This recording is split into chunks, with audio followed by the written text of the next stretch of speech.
Welcome to the first turn. I'm Hyena. I'm Llama. And today we're talking about broken ankles when ice skating. Broken ankles while ice skating. Yeah, don't do it. Broken ankles. Who needs them? Yeah. So we're talking about some Warhammer stuff today. We've got a little bit of news of stuff coming out. We've got pre-orders already up for Tzeentch and Lumineth. We know next week what's coming, which is the Maelstrom. The Corsairs, the Maelstrom stuff is already on its way. Very quick turnaround for that. That's exciting to see. Usually when they have a preview event, we wait a while for it. Not this time. No, it's coming out right away.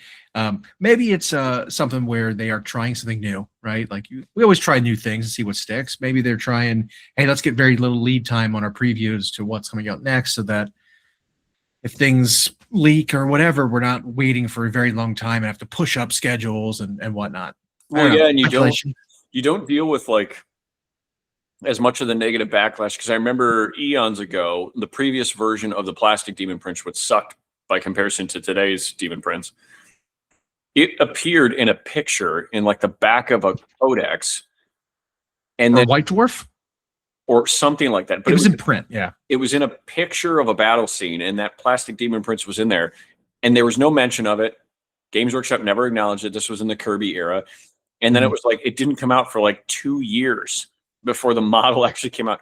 So, but this is like now, yeah, we're seeing recently, it's like, here's a preview or here's a preview event. And then within 3 months, they're like, bam, models. And so I think it's like striking while the iron's hot. Everyone's talking about it. Everyone's excited. All the content creators are talking about what they know or what they've heard. And now they're like, let's get it to them while it's hot.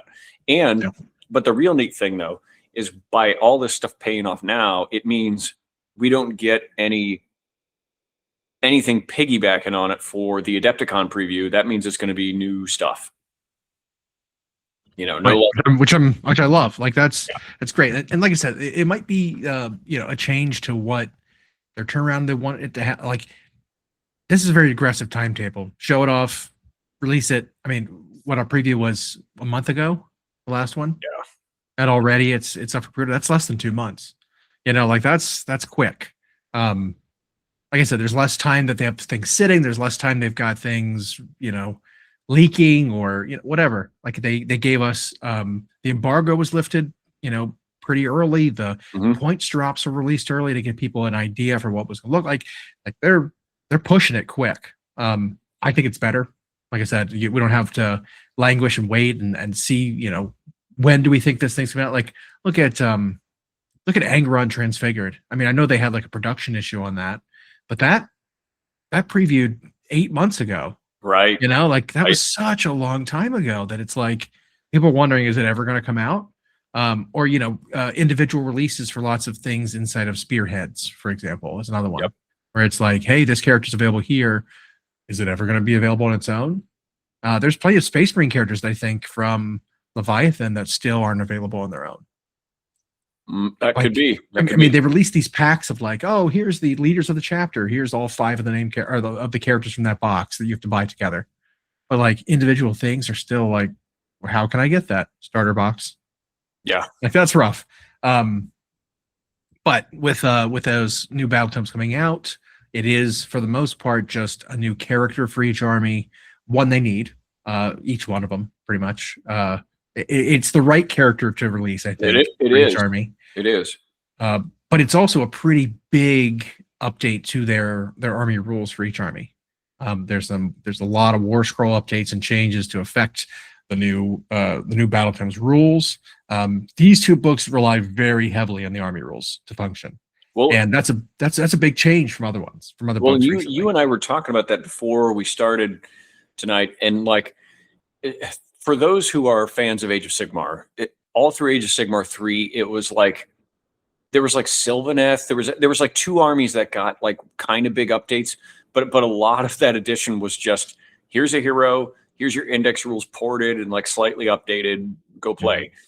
And so when I saw this, when it was like here's 2 books that are getting two heroes and some terrain and spells, I was worried like, is this in the middle of the edition we're getting just the pity model and ported rules from the index? But from the early things we've seen, not only on the community site, but what has leaked elsewhere, these armies are getting big changes to their rules and some of the war scrolls. And so that to me is, while it's not as exciting as getting a bunch of new kits, these are also two armies that for Age of Sigmar proper have like pretty big rosters.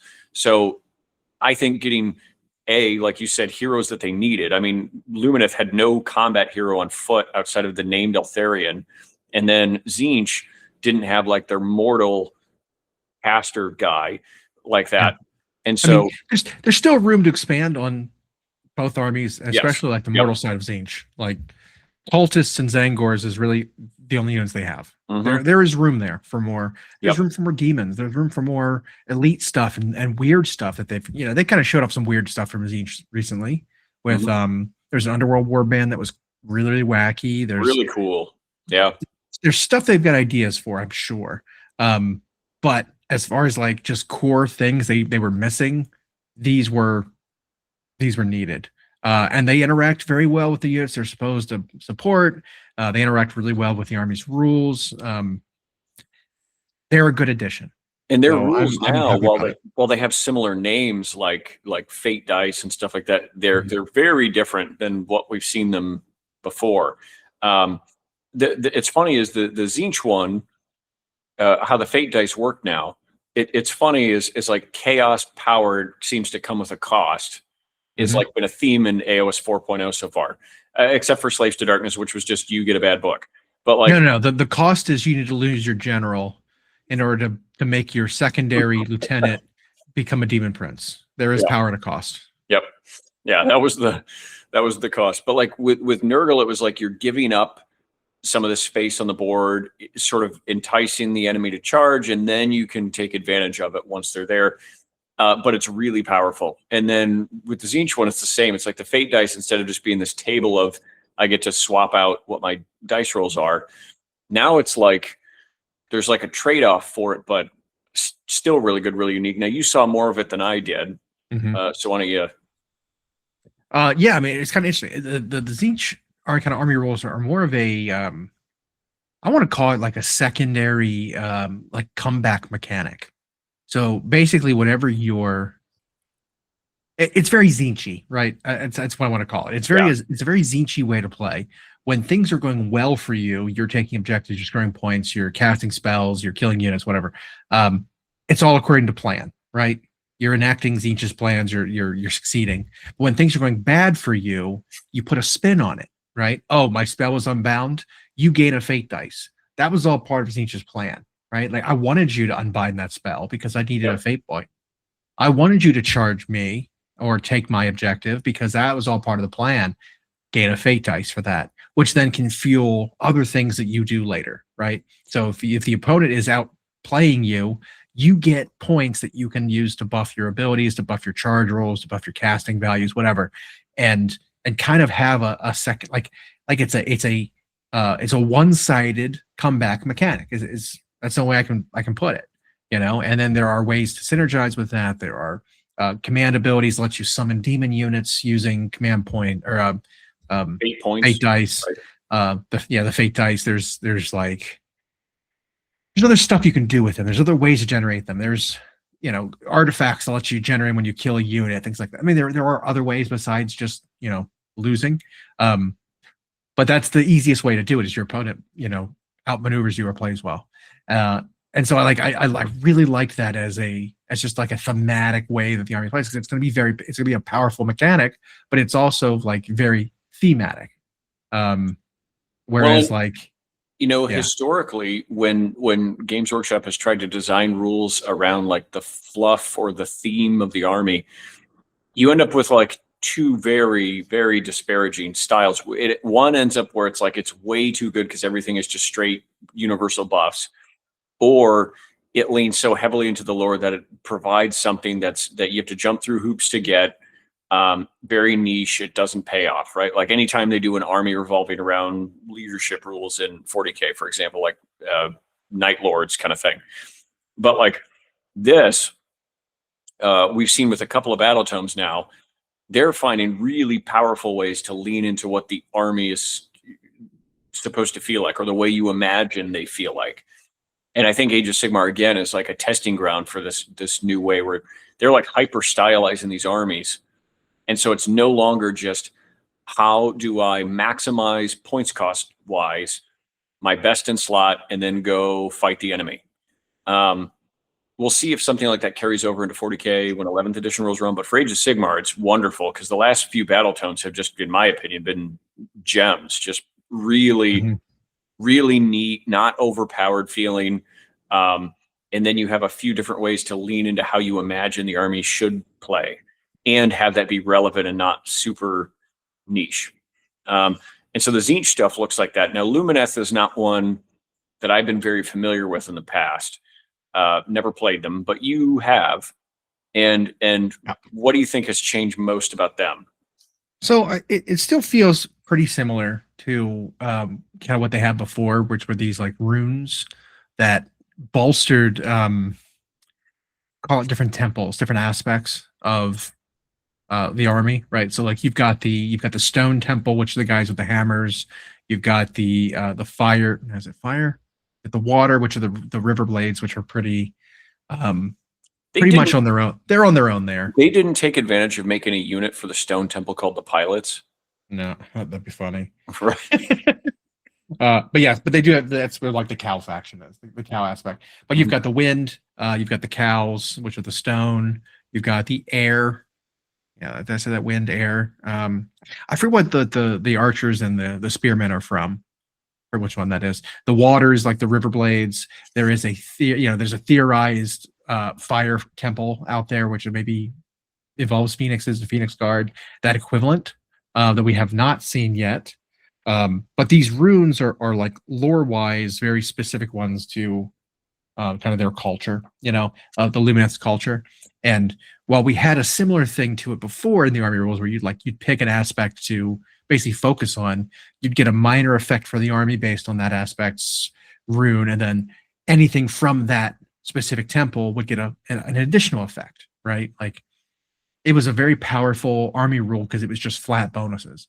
Seraphim had a similar thing. They had those like constellations that you would choose at the beginning of the game, and they were just straight up flat passive buffs for everything in your army. Yeah. That's how Lumineth kind of was. Well, maybe that was a little bit too good. Maybe it was too easy of an army mechanic, especially considering other armies' mechanics are just way worse. Well, and if I remember correctly, the Lumineth battle traits, when the indexes came out, it was like this long page of just straight buffs. And and you could choose one, but then you could often choose a second one, or like specific temples. You gave like having artifacts, command traits, something to let them always benefit from their own things. You didn't have to choose it. You could choose a different one, but they would always still get theirs. It was too good. It was very good. Yep. But so what they've done now is they've made it so that you remember when they released Lumineth or Idneth this time around? Yeah. There's this like ebb and flow chart where like if you stay in the same aspect of the ebb and flow, every turn you get an additional benefit down the chart until eventually you get some really big cool thing on the fourth turn. Well, if you switch to the other one, you start over in the chart and then you start building up that path. Well, if you switch ever in the game, you can never get like the best one from either. That kind of thing. But it still kind of like builds up over the course of the game. Well, that's interesting. It's power from pain. It's combat drugs. It's that kind of thing. Elves have this kind of mechanic usually across the board in every system. Elves have like an incremental increasing power effect as the game goes on.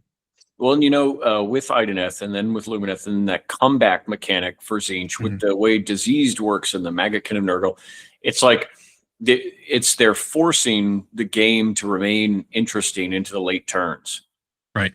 And that's new because for a long time, the base Warhammer games were so alpha.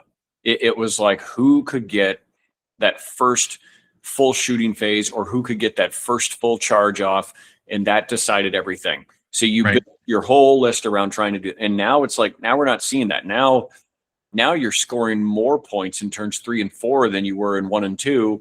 And so just killing stuff isn't enough. That's interesting. So if I can relate it to something, I don't know how many of our listeners would be able to think about this. So in Magic the Gathering. I knew it was going to Magic. You knew, right? If they, well, related to sports, but I don't know. But so when a format, let's say standard, which is always the newest sets and competitive, right? When the format slows down, it's not because they made a bunch of big mana cards and made everything move slow. It's when the effects that you can do in the middle turns of the game are so powerful that they're worth playing and worth skipping over the speed of early efficient spells and creatures to get to that part. And so there was like an era a few years ago where there was like spells on mana costs like 3, 4, 5 that were so good that everybody was playing them in every deck. And so it slowed the format down because you wanted to get to those turns. The effects were that good. But so it wasn't that it was necessarily bad for the game until everyone was playing them, but it did force the game to slow down. And so I think with Age of Sigmar, I don't know if 40K is there yet or if it ever will be. When you have that many guns that are that lethal, I don't know if you can ever really slow it down. But with Age of Sigmar, we've seen that now it is no longer about getting bottom one, top of two, getting that first big charge off and getting to go again immediately, and that wins everything. Now it's like, well, all the best stuff happens now, like turn 2 and later.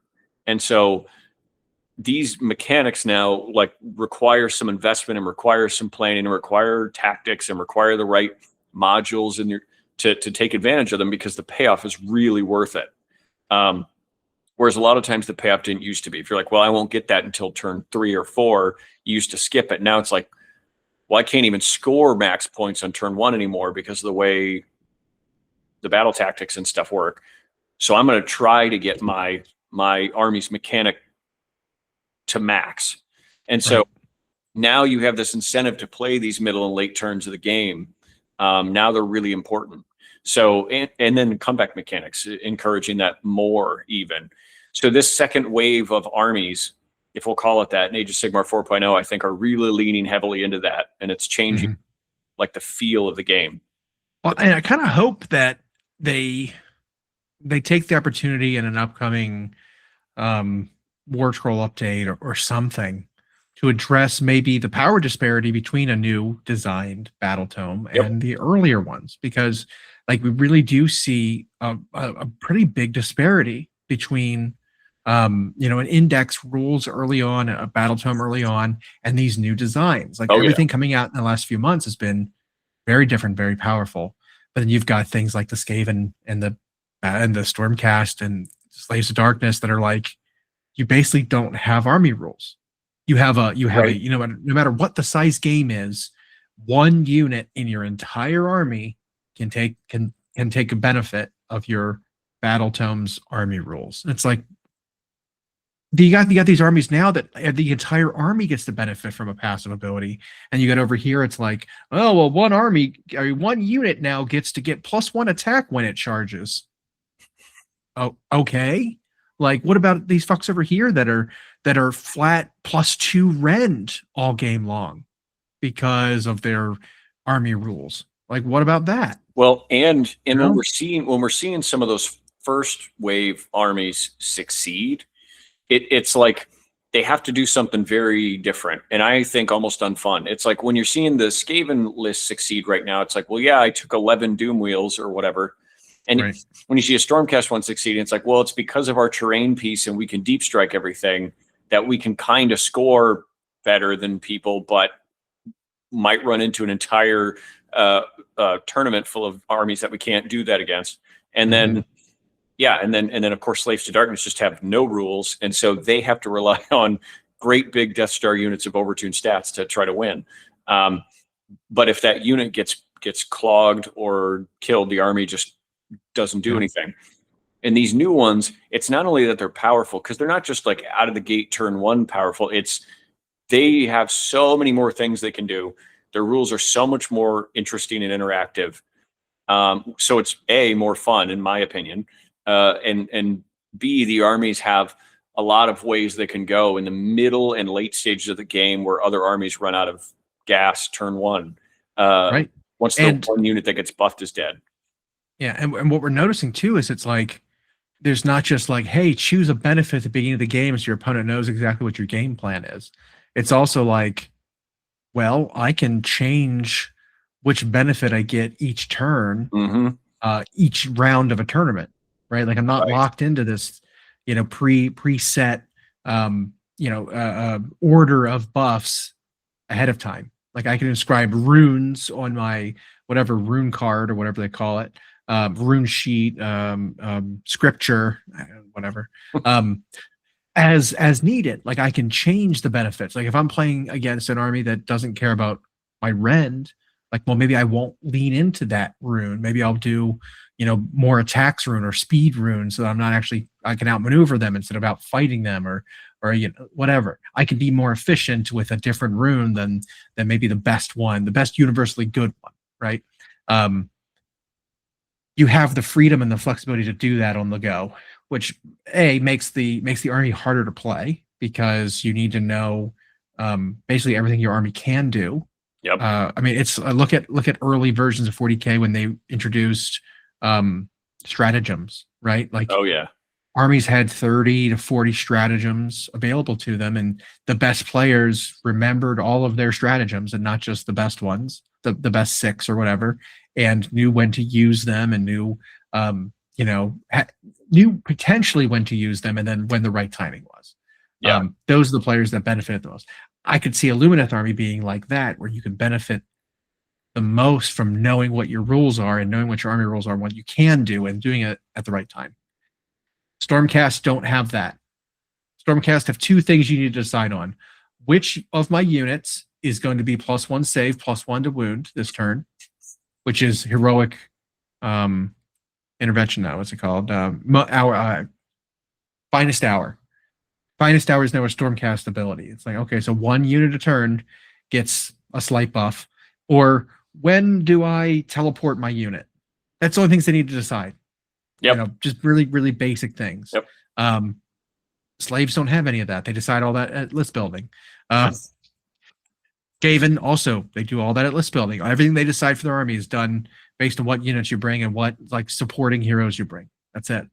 Yeah, and we're seeing with some of these kind of stinks. Yeah, and we're seeing with some of these more recent and upcoming armies, like I'm not going to say it doesn't matter, but the units that you choose in the list building seem to matter a little less. And because as long as you know this wide variety of rules that you have access to and which to use in concert when and what combos to pre-build, like, I don't know.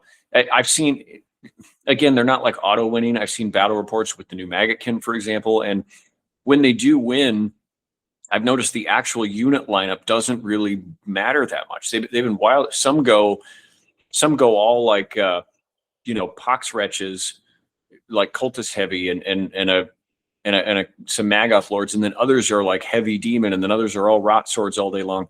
And it's like but as long as they found a way to take advantage of the synergies and the much more interesting battle traits that these new armies have, your list building can be varied. And I think that's more fun for a player when you don't have to bring the same thing every time when you play. Even though we don't play competitively as much as we used to, it's still much more fun. Even if you were playing tournaments all the time, if you don't have to bring the same exact list all the time, because by points optimally they're the most killy or whatever. Right.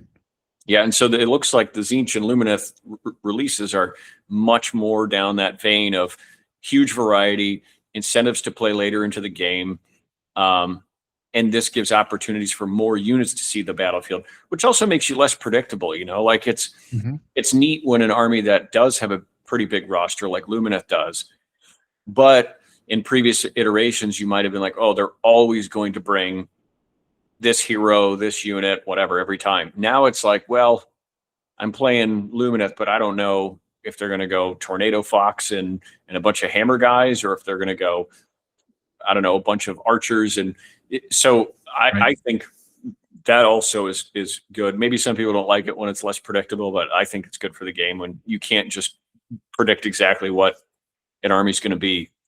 Right. We've talked about that before. Is like internal balance of an army is healthy, right? Like when you've got an army that has one build, I wouldn't call that army balanced. I wouldn't call that army in a good spot. It's like there's obviously a best in slot, and you only bring those. If you don't, you're inefficient. You don't win. Yeah, it's not healthy. with how these kind of rules and these really big overall buffs and all these runes and stuff work. You can make, I think, a lot of things viable. You can have little packages of just defensive spearmen now with the new character, because he gives them like ignore charge benefits in the form of like bonus damage, and lets them repel the invaders and basically shield bash them before they get to swing as a charging unit. Like those are some pretty big. That's a pretty big swing in what now the Wardens can do. Does that new hero on foot have different? So I know he comes with parts to have 2 different loadouts. Does it affect his rules at all? No, I don't believe so. It's all aesthetic. Okay. So he is a hero that specifically he supports a very specific unit. Kind of like, remember when Orc War Clans got an update for the Iron Jaws? They got the big pigs. They got new Ard Boys. Yep. They were kind of pig themed. And then you got the Ard Boy Big Boss. The Ard Boy Big Boss only synergizes with the Ard Boys. Okay. He has no purpose outside of buffing that unit, which, I mean, kind of makes him, I don't know, part of the unit almost, like a unit upgrade. You need to run him with that unit to make any kind of get any effect out of him. That's what this new hero does. He kind of has to be next to a unit of the spears and shield guys, because he gives them a benefit and he buffs them. If you run him without, he's just kind of an okay foot hero, but all of his points come from buffing one of those units. But it enables a whole new play, like tactical style, I guess. It's like you can turtle up now with your wardens. Are they called wardens? The guys who are basically in a phalanx, like the spears and shields. What are what are the archers called? That doesn't matter. Doesn't matter. But yes, the spear guys. I could see you having a playstyle where you bring a module of they're wardens, like 900 points of them with these characters, and like just really have a nice solid shield wall to be defensive, and then have ballistas behind it, or like maybe your little wind chargers to go out and get your objectives and things like that. Was, I mean, it hasn't been a play style in a while. Like, it's all about, kind of heavier hitters, and the speed's always there. Speed is critical for an army to go get objectives, and elves can take advantage of that pretty readily. But yeah, like, I don't know, it's just new characters usually involve interesting new archetypes, new styles of play, which I love. It creates more list diversity and more, like you said, unpredictability of an army, because now you maybe have 3 or 4 lists that are competitively viable as opposed to just one. Right. And while it's like, yes, it's more to prepare for, it's harder to plan around your opponent playing a very specific thing. I don't see that as a bad thing. A good player will know how to adjust their strategy to fight different things. And ultimately, the game is not that much different from list to list, that you're going to have to like wildly change your like if you fight against an army in 40K of all Gaunts versus an army of all Imperial Knights, those are very, very different lists. Right? Like, you need very, very different things to fight. Weight of fire versus high strength, high armor, whatever. Very different things are needed to fight those two things. In Age of Sigmar, not really. Like, everything dies. Like, you don't need, there's a much smaller gulf in terms of like stats required to kill stuff when they're very skewed lists. You know what I mean? So I don't know. I think it's a little healthier. It's a little more forgiving for the players and their own personal list that they're building, not having to really, really worry about certain matchups. I mean, there are certain matchups that are going to be bad, right? Things are going to outrun you, things are going to outfight you, things are going to give you a bad time. But I don't think it's the same way that 40K has historically done that, Yeah, and again, we see like Age of Sigmar being a testing ground for some stuff potentially, and this style of like book building for an army is I think they're covering a lot more ground. You're not just like, how do we make it sterile and good for match play, but it's like also, how do we make it play like you think about this army thematically, but then still be good and not just doing that fluffy thing that no one lets you do because they blow you off the board turn 1. Right. So I think so far they're hitting it, which leads me to think there's been some careful and thoughtful approaches to design for all the grief they get about rules design. I don't know. These latest Age of Sigmar books have been pretty darn swell. So let's hope they keep that rolling. If whatever the next ones are, which I don't think we're 100% sure on yet. Yeah. It probably. I mean, I would assume it's going to be. Hang on. Did they ever? They did not release the Bone Reapers yet, right? They're not out yet. No. Was there a preview window for them yet? I think these two came out before the Bone Reapers, right? Yeah. So we had they were at the preview event, but we haven't been given a pre-order thing for them. No payoff yet. So my money is there now. They have to be, right? Yeah. That's my guess. Is they were all previewed at the same time, 2 books, and then this new army. I think the new army is going to be next. The army expansion, which includes the chariots and the archer unit and the new character on foot, all those assassins, yeah, and the assassins, yeah. So all that stuff is going to be coming next, I think. That's a really, really good change up for them, and so I think also their rules are going to be very different, just like these ones have been. Like some things will feel the same, but yeah, Ossiarch may come out a wild card here. Yeah, again, I think it's going to be, big rules change. They're getting their relentless discipline back, which was a army mechanic they had initially, which said you don't get command points, you get these points instead, and you don't get to use any generic command points. You get to use your own versions of them, which made them very bad, by the way. Having their own rules that were just inferior to everyone else's was rough. So now they're going to be getting these relentless discipline points in addition to command points, right? Which again will just make it so that, hey, you get the same stuff as everyone else. Plus, your army rules are some tactical flexibility, right? Like you get to decide these extra things throughout the battlefield of what you want to use your points on. Blood tithe points, the same kind of deal for Khorne. Khornes were a little difficult to generate when they first. They were because you had to be like losing units if you weren't killing units, right? And then you'd use any benefit at all. So say you lost 8 units, you got 8 points, but you really needed to use the 2-pointer. You lose your other 6. You paid 8 points to activate a 2-point ability.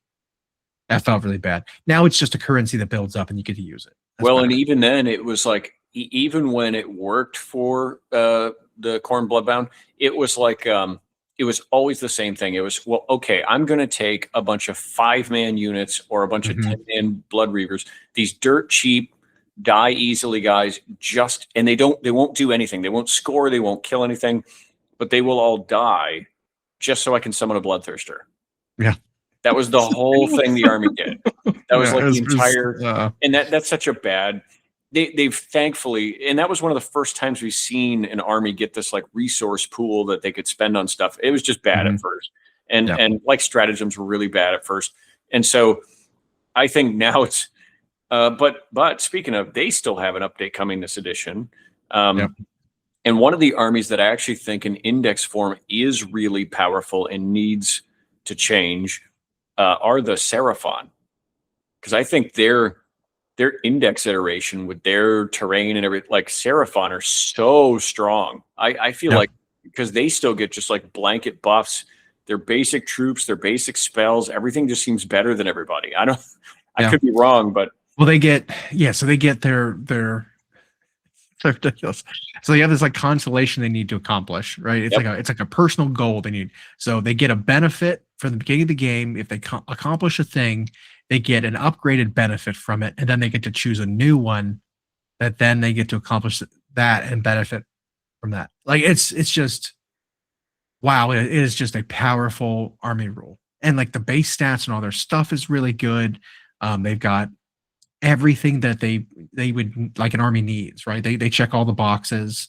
They've got fighty heroes, they've got good wizards, they've got cavalry, they've got fast movers, they've got objective scorers, they have everything. They have monsters galore. They have great armor saves. And all that stuff. And now rumors, since we touch on that, is I've heard Mhm. their range is going to get a refresh of some old stuff. So they got a pretty big release last edition Yeah. of new things.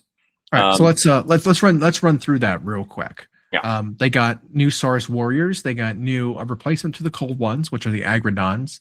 Yep. They got a pseudo replacement to the cold ones in the form of the like chicken cavalry for the Skink ones, skinks.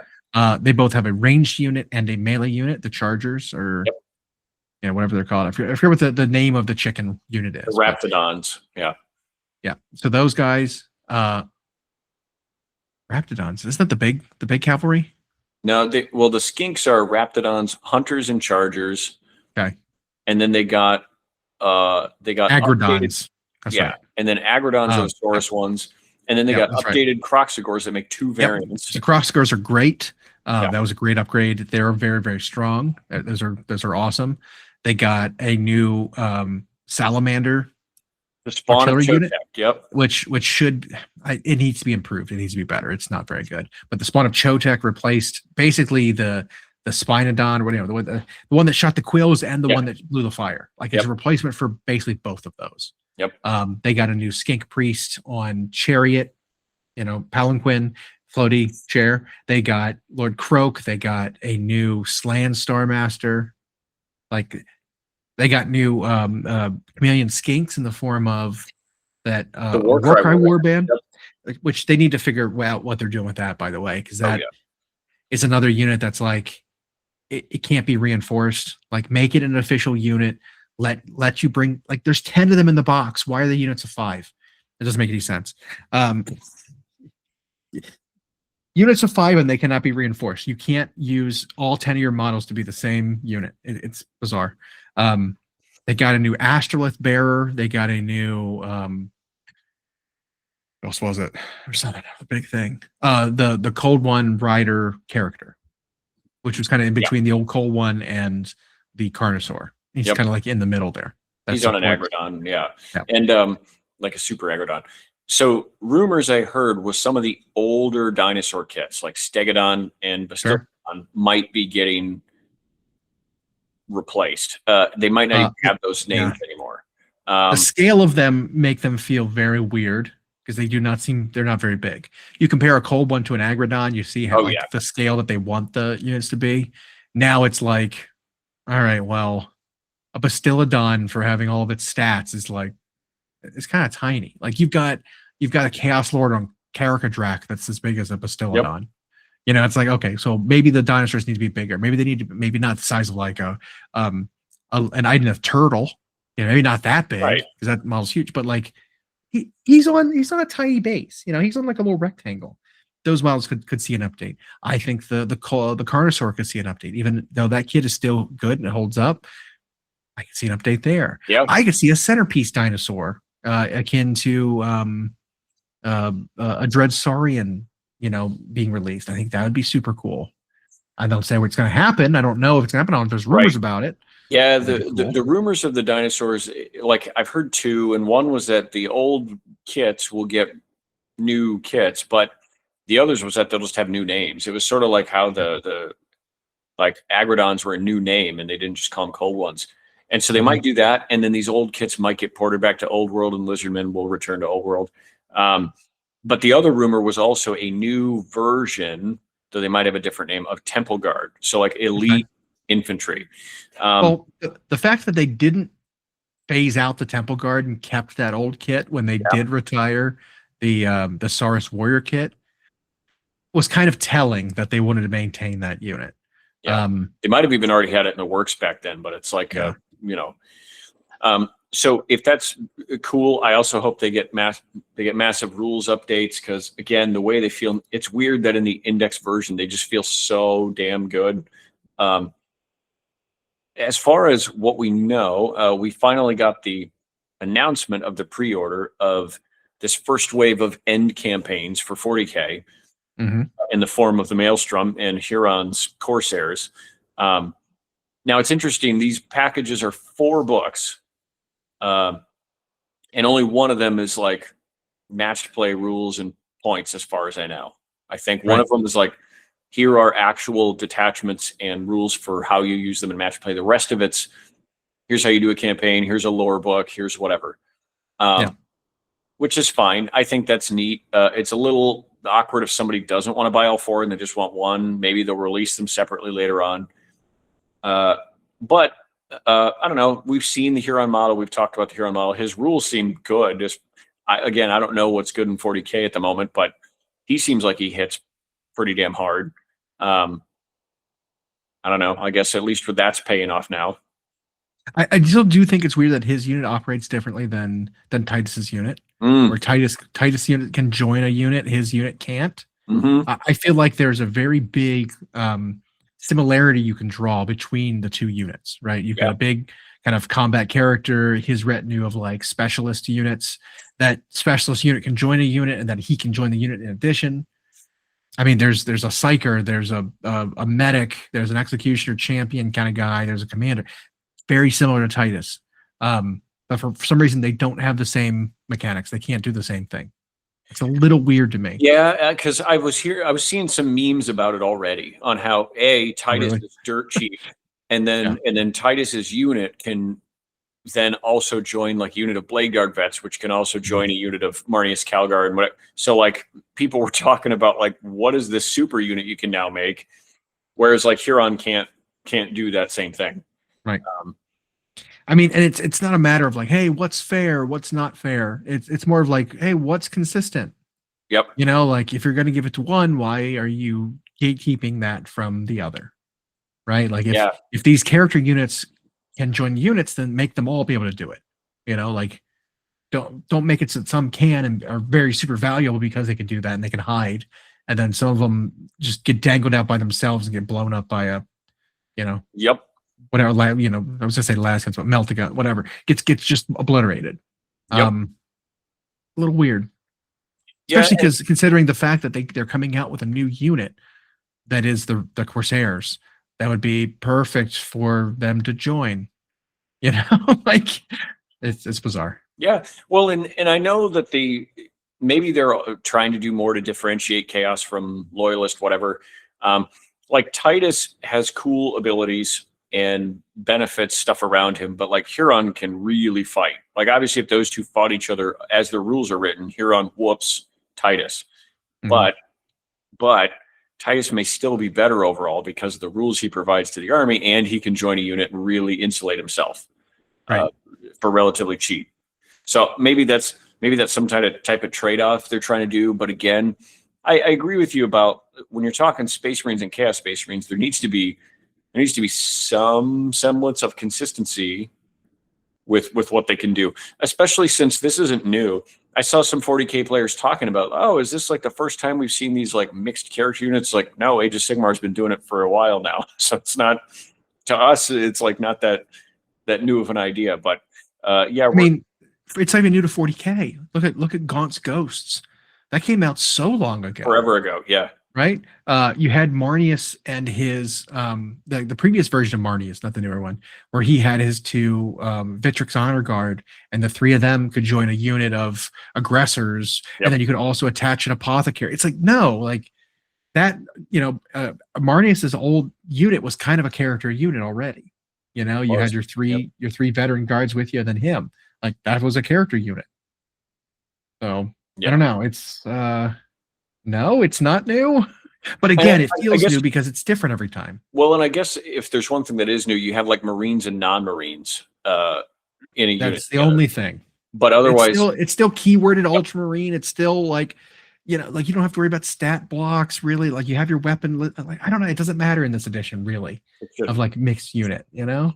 Yeah, and so we'll see if that does create a like a balance disparity where it's like, well, Huron's unit can't join stuff, but they fight really well. Titus's unit can join stuff, and he provides more auras. Like we'll see, I guess, when 11th edition rolls around, how that. Because for right now, it's tough to decide if it's good or bad or fair. Because when they're releasing stuff for the last hurrah of 10th, which looks to end in June or July, then it's like, I don't know. They kind of do that at the end of an edition where they just do throwaway rules, sometimes good, sometimes bad. I think it was like the Lion came out at the end of an edition and his rules were bonkers. until Dark Angels got their book in the next edition. And then he was just kind of like, eh. So I don't know. Let me reread this to you though and see what you think about it. So we were talking about Titus. Huron Blackheart and the Masters of the Maelstrom can be fielded as two distinct units. Huron himself, who can join a number of units solo, okay, and the Command Squad, who can work with other troops to form a single large unit of specialist warriors that only Huron can join. What? So if you buy the mixed unit of Vagabonds, they join a unit, and then Huron can join that. I mean, that's exactly how Titus works, right? That's exactly. So is that different then? So, but I thought they were saying no, this unit can't do that. But the fact that they worded it weird is ambiguous, right? Because it says Huron can join a number of units, and then it says the Command Squad can work with other troops. Why didn't they say the Command Squad can join a unit to form a single specialist large unit that Huron can also join? Like, is it saying Huron can join his specialist unit of 6 guys? Or is it saying that they also combine with another unit of, say, Corsairs, and then Huron joins them as well? So those 7 models join this unit of 10 models, and there's 17. You know what I mean? Right. They worded it very weird. So maybe all of that was moot because they can do it. I'm not sure. And we know that sometimes the Warhammer community site, when they're writing articles, right, they're not always rules accurate when they just write words like that. So I guess that'll be interesting to see how it officially plays out. We have heard, so next weekend, by the way, next Sunday, when they're doing the here's what's going to be on pre-order. I wonder if it'll be Ossiarch Bone Reapers then that'll be announced. Because that'd be great. That makes it an every other week kind of thing. You switch back and forth between. And then like the preview events essentially paid off, right? So, and then we're coming in on the new one soon.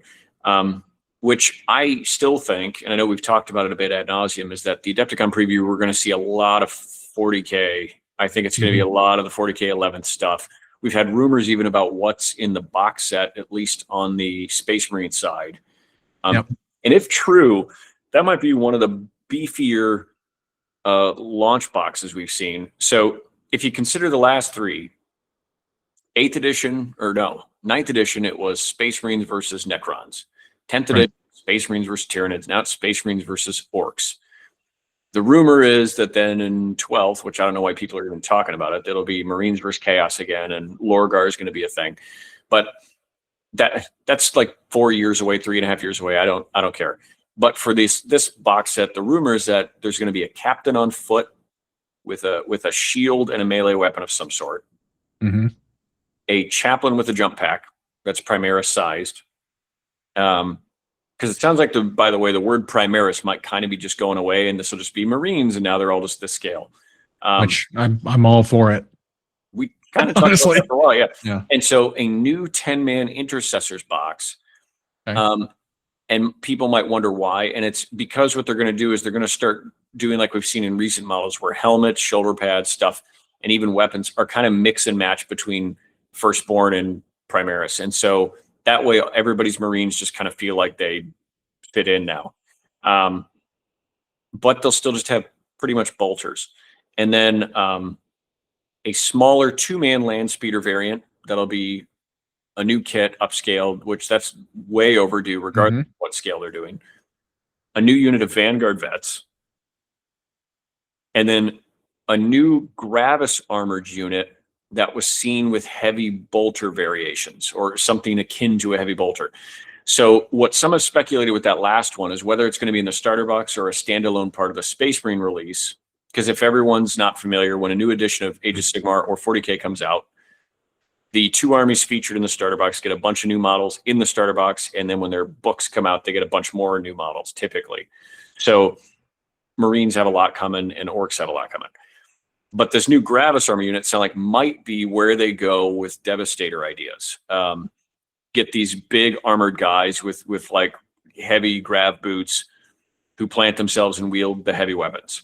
And so right now we currently have, what are they called? Eradicators or something, which have the meltas. Yep. Eradicators. Yep. And so it sounds like now they might just call them eradicators with, and then you say the weapon, and then like you'll be able to. And so there might be a box coming that has all these heavy weapons in, and you can mix them. Okay. Which, if true, that's kind of cool. It's a replacement effectively for Devastators. I don't mind name changes. I mean, it's been 10,000 years. Why would they use the same names forever? But so I have some thoughts already. In terms of like calling, you said this might go to the beefier starter boxes. I don't know about that. I mean, I'm looking at the contents of the previous two, right? You had Indominus, you had Leviathan. Indominus was versus the Necrons. Yep. It had also a captain with shield and melee weapon. Mm-hmm. It had the chaplain. It had the Justiciar, right? The Justiciar, yep. It had the unit of Vanguard vets. It had the unit of Melta Eradicators, 3 Outriders, 10 Assault Intercessors. That's still a lot. Oh, and the banner bearer, right? Yeah. The Blade Guard Ancient or whatever. Still a lot of stuff, but when you think about what the new contents are suggesting, it'd be a 10-man unit, a 5-man unit. That'll probably be what the Vanguard vets would be. Is a 5-man unit. If it's Eradicators, it'd probably only be 3. Right. 3 bolter guys. Right. And then a land speeder would be like basically replacing the 3 bikes of Indominus, right? I don't think the contents are too dissimilar from that. You've got 3 or 4 characters. When you lay it out like that, yeah, it's pretty close. Leviathan, same exact thing. You had the 10 Flamer guys. You had 5 Stern Guard. You had 5 Terminators. You had a Terminator captain. You had the Biologus. You had a Librarian in Terminator armor. You had the Dreadnought. That's a lot, and the Lieutenant in Phobos armor. 4 characters, a vehicle-esque thing, 10-man, 5-man, 5-man. That seems to be where they're going for most of these boxes. Yeah. And like the contents you laid out there seem like if you included those 5 jump pack Vanguard vets and then also the Gravis guys, that seems appropriate. That seems like the right amount of contents. But I will also say it's weird if they did Eradicators with bolters because they have heavy intercessors who are a heavy bolter unit already. They have Gravis armor. They come in a unit of 5. It's a weird kind of duplication of something, unless they're planning on radically changing what the unit does. Well, right. So Eradicators have a bolt rifle that has heavy intercessors. I mean, have a bolt rifle, and they have some variations of it. This sounds like it'll be some sort of new heavy bolter, if the rumors are true. They say it resembled much more closely like a big version of what you see on the Moonshoes guys, with like the guard over the barrel, but this was like a big version of it. So it could have very different rules. If they're going to make those different, then it would have to. Otherwise, yeah, you make a good point. It's like, why not just take a 5-man unit with these fancy bolters instead of, so maybe they're making them different. On the orc side, we don't have a ton of details. What we know is the boys are apparently getting a brand new kit. Yeah. And I do think we talked last week about like listing out everything the orcs didn't have that were new. So I mean, if you want the full list, I mean, we listed it back there. Yeah, listen to last week. Check that out. So far, that's been, there's so many Space Marine heads out there that they find this stuff out where they can, and now that you've laid out kind of the contents of the previous 2 editions, that might be accurate. That might be exactly what they're getting, and then they'll have kits that come alongside their codex. Because as much as we want to get rid of the paper codex, I just have a feeling they're not going away. So they'll do that. But yeah, I guess that's pretty exciting. But we have like 3 campaigns we got to get through before we get there. I might go on a limb and say, I don't think we're getting a new Primarch this edition before 10th's over. The Perturabo stuff that was really hot because of all the Iron Warriors features. Who knows? That just might fizzle and not amount to much now. But I think in 11th edition, we're probably going to get one. I still think it'll be Traitor before we get another Loyalist. Mm-hmm. Do you think, with if Iron Warriors are successful and it's popular and it's fun and it's a good update, do you think they're going to go further with sort of the Daemon Engine side of things? Because we've got some other stuff there that either A needs to be replaced or expanded upon. Was it 9th edition? We had the Lord Discordant get released, yeah, and the Venom Crawler, which I have never seen on the table ever. I don't think I've ever seen one. Again, I don't even know if they sell it by itself. It might just be in a box set. I don't know. I don't know. But like I've never seen that. It's like, well, that exists. Why is it not getting something? Why is it not getting highlighted? Why is it not being shown off? And like, hey, this is part of this. Why are there no variations of it? Yeah. Maybe it does. Maybe it's got a Bale Flamer on it or a whatever, different heavy weapon options and like. But maybe it's just not efficient enough because you've got things like Forge Fiends and Mauler Fiends, which are also old kits that those are pretty old. Probably could receive an update, become more dynamic, become more interesting, give them new weapon options, whatever. Or even like the Helldrake, right? The Helldrake is a really cool kit that I don't think has ever been in the right place, right? Where like maybe the best version of it was in 6th and 7th edition where it could vector strike with its tail. And then it had 360-degree flamer that auto hit while flying. Like that was pretty good. That was the best version of it. Flyers just aren't a thing really anymore, in my opinion. Like you don't see them, like really. Unless they can hover, they can interact with the battlefield. You don't see flyers. I think it'd be very interesting to have a new dynamically posed Helldrake that is in like hover mode. Maybe even don't make it a flyer anymore. Make it a Hive Tyrant type short range flying unit, a slower whatever, and make it Boost 24, right? Give it legs, let it be like perched up on like rubble and it's got its wings and it's whatever. Make it more interesting than that, than what we had. They might lean into it. They might lean into it with all these rumors of like Vastor's story becoming more relevant, and he's the one who made so many of the Daemon Engines.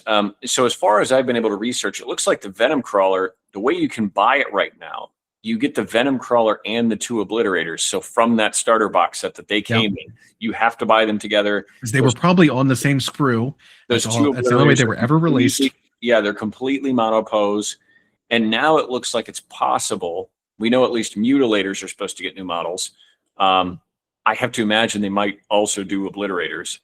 But if they don't, what's the fate of the Venom Crawler then? What's the fate of the Venom Crawler? Like it had get rid of what was a very cool design. They just make it go away.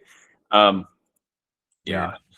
So I don't know. We'll see. We know they still have the Defiler / possibly Soul Grinder to show off finally. From that, I think it'd be okay if the Soul Grinder went away. I wouldn't mind. It's a weird choice. It's a greater demon bound into a mechanical bot. It's weird. It's so weird. If you've got the Defiler and you've got it more dynamic, you can basically make it do what both kits did. You don't need them both. Let the Soul Grinder go. Maybe make their room to have a different thing that replaces the Soul Grinder in spirit. I do know that in a recent lore bit, they did define clearly that Vastor has not only Soul Grinders, but he has a really big named one that's like the first that he keeps around as like his homie. So I don't know. They might not be going away. Please don't let it be a part of Age of Sigmar ever again. I know it doesn't work. Ever. But I mean, I feel like we kind of have a couple of kits at Age of Sigmar that operate the same way as those, though. Yeah. Right. Because for a while, I think it's Legends. I think there's still rules for it. It's not part of anything. The Soul Grinder. But you still have the Mutilith Vortex Beast and the Slaughter Brute that are kind of weird stepchildren of the old style, right? It's a dual kit that makes both kits. But they should be in separate armies. But instead of being in either of those armies, they're in a third army. It's weird. So they should not be in Slaves of Darkness, in my opinion, because one is a Tzeentch unit, one is a Khorne unit. Yeah, I don't like. They should be in. They should be in Disciples of Tzeentch. They should be in Blades of Khorne. Why are they not? Those armies could both use another monster. I think an affordable monster because currently they don't really have either one has one. You go from infantry up to bloodthirsters is what you have for Khorne. I mean, I don't even consider the Korgorath to be a monster. Really, it's a heavy infantry kind of like thing. An ogre. Yeah, and then Tzeentch goes from cultists / little tiny demons. I get some chariots, but they don't count. And then they go straight up to magic wielding Lord of Change. Lord of Change. There's nothing in the middle there. So those armies could see those units integrated back into them if they're planning on keeping them. If not, let's just get rid of them. Because they don't fit. And then there's room now in Slaves of Dragons for a proper chaos monster to come back. Give us a dragon. Give us a manticore. They don't need to be ridden by anything. Nope. Give us some monsters. Like there are some synergies for monsters and big things in that army that just you can't pay off on because it doesn't have. They don't exist. No. Can't even legally build a list with it. Like, but yeah. So I don't know, that's interesting to think about. The Iron Warriors thing, I think, has been generating a lot of buzz. I think it has been popular, even though none of it's out yet. I don't think it means they're getting their own book or something, but it'll be neat to see if they push that farther, because they have really cool aesthetics with the whole Daemon Engine thing. The lore is really neat. Like, a lot of Iron Warriors don't ever accept demonic mutations. It's still a part of their lore. So even when a Perturabo does come out, how far will he have gone down that rabbit hole? How much will he have allowed Bastor or whoever to mutate him or augment his existence? Yeah, are they just going to be like demonic machine augmentations? Right. Are we going to see fleshy joints and all that, or is it just going to be like he's metal now? He's a metal guy. Right. Has he augmented himself so far that he looks like a robot or something? I spiky, sure. Hazard stripes, definitely. But is it going to be demon flesh? Like, is it going to be how mutated? I don't think we'll see like wings and tentacles. I think what you're describing were like machine and flesh become. I think the mutilators were a good. I know they kind of looked like centurions, but I think that's what the Iron Warriors will lean more into. Is they'll still look very traditionally chaos, but flesh will be fused with machine. And I think for Perturabo, that'll be a way to make him look, if they have a model design for him. I mean, even Vastor kind of looks like that. So, but I hate to cut this one short, but I do actually have a food related emergency I must attend to. Oh, fair enough. If one thing that we need to make no excuses for, it's knowing when it's time to eat. It's knowing when it's time to eat. Yeah. Oh, let's do that. Let's do that. Let's see.